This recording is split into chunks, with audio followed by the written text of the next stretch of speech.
بسم الله الرحمن الرحیم. الحمد لله والصلاة والسلام علی رسول الله صلی الله علیه و علی آله و اصحابه و من والاه. ثم اما بعد.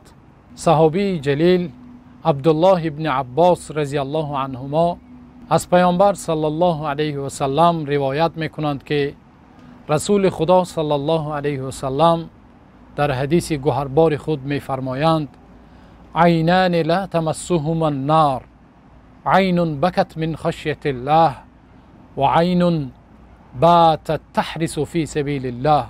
رواه الترمذی. رسول خدا صلی الله علیه و سلم میفرمایند دو چشمان هستند که هرگز آتش جهنم، آتش دوزخ به آنها نمی رسد. یعنی صاحبان این دو نوع چشم هرگز آتش جهنم را نمی بینند. کدام باشد این چشم ها؟ چگونه باشد این چشم ها؟ پیامبر صلی الله علیه و سلم میگویند اولین آن چشمان چشمی است که از برای خدا گریه میکند، از برای خدا اشکها از آن چشمان جاری میشوند. و چشم دیگری هست که باتت تحرس فی سبیل الله، از برای خدا شبها پاسبانی میکند. این دو نوع چشم، صاحبان این دو نوع چشم خوشا به حال آنان باشد، خوشا به حال صاحبان این دو نوع چشم که هرگز آتش جهنم را نمی بینند.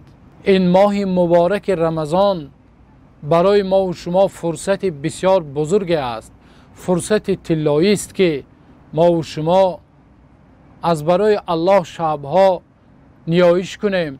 از برای الله این یک فضای رمضانی است که قلب ما و شما، دل ما و شما نرم می شود و در نمازهای شب انسان می تواند با مناجات پروردگارش مشغول باشد. علامه ابن القیم رحمت الله علیه می گویند نفری که چشمانش خشک شده است دلالت می کند بر اینکه قلبش بسیار سنگدل شده است و از همه دورترین انسان از پروردگار آن نفری می باشد که دلش سخت شده است. دلی که سنگدل شده است از خداوند بسیار دور است. آن اشک هایی که از چشمان جاری می شود از ترس خداوند و از شوق خداوند جاری می شود، چنانه که در حدیث دیگری پیامبر صلی الله علیه و سلم آمده است سبب رحمت می شود و سبب زیر سایه عرش پروردگار روز قیامت، آن روزی که آفتاب بالای سر ما و شما بالای پیشانی می شود، خداوند 7 طایفه را زیر سایه عرشش، زیر سایه‌اش می گیرد و یکی از آن طایفه چنانه که پیامبر صلی الله علیه و سلم در حدیث خود بیان کرده اند رجل ذکر الله خالیا ففاضت عیناه، مردی که در تنهایی با یاد خداوندش مشغول شد، الله یگانه را ذکر کرد و از چشمانش از ترس خداوند اشک جاری شد.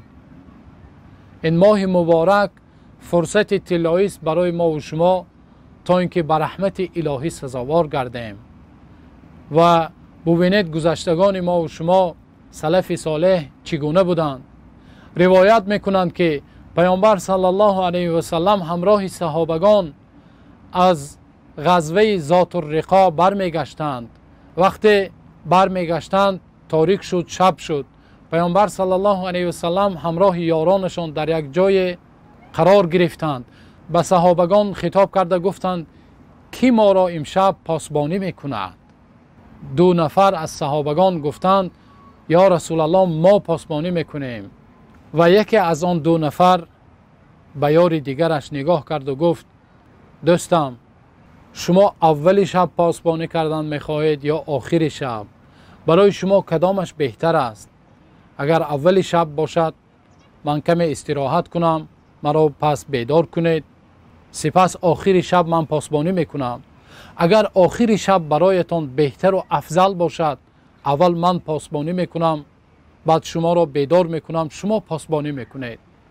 یارشان گفتند برای من اول شب بهتر است. وقتی دومی خواب کرد و پیامبر صلی الله علیه وسلم همراه یاران خواب کردند، این صحابی بزرگوار جای نماز خود را گرفتند، گفتند این یک فرصت بزرگ است برایم و جای نماز خود را کشاده به نماز پرداختند.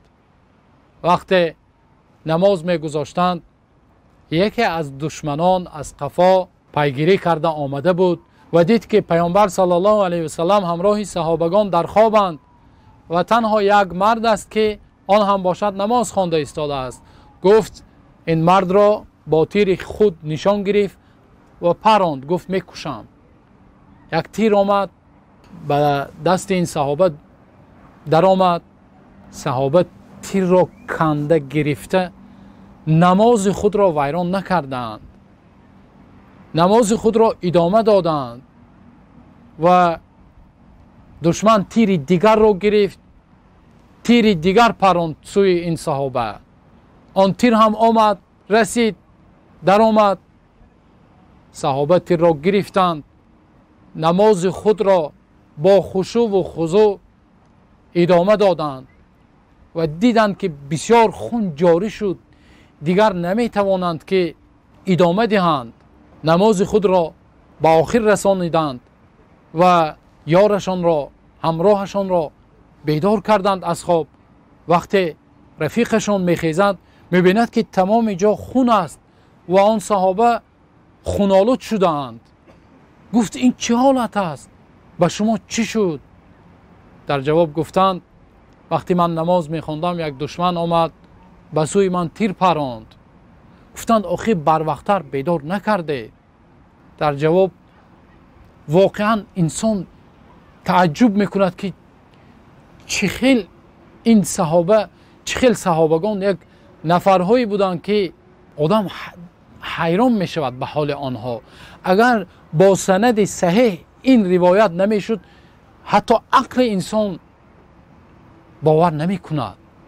در جواب گفتند من با مناجات پروردگارم مشغول بودم، من به نماز پرداخته بودم، من تلاوت قرآن میکردم، من آماده بودم که در همون حالت، در حالت مناجات، در حالتی که اشکها جاری شده ایستاده است، نه از سبب زخمی شدنشان بلکه از سبب خوف خداوند و شوق خداوند، گفتند من راضی بودم که جانم برآید، اما نخواستم که از سبب من یا نخواستم که در همین پاسبانی هم کوتاهی کنم. من نمازم را شتابانه تمام کردم و شما را بیدار کردم. نخواستم که با سبب من به پیامبر صلی الله علیه و سلم از دشمن اذیتی رسد. این طور بود حال گذشتگان ما و شما. و این ماه مبارک چند روزی به شمار مانده است. برادران و خواهران عزیز و گرامی، بیایید این را برای خود یک فرصت گیریم و دعا کنیم که خداوند قلب‌های ما و شما، دل‌های ما و شما را نرم گرداند. اشک‌هایی که جاری می شود، آن اشک‌ها آب نهال ایمان قلب ما و شما می شود و این یک فرصت بزرگ است. و چنانه که پیامبر صلی الله علیه و سلم هر صبح و هر شام از خداوند پناه می طلبیدند و می گفتند اللهم انی اعوذ بک من قلب لا یخشع.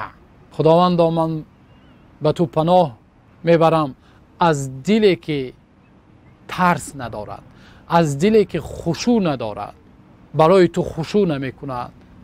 دعا کنیم که خداوند از چنین قلب ها ما و شما را نگه دارد و خداوند در این ماه مبارک زنگ های دل ما و شما را بشوید و خداوند طاعت و عبادت و نیایش ما را به درگاه خود بپذیرد.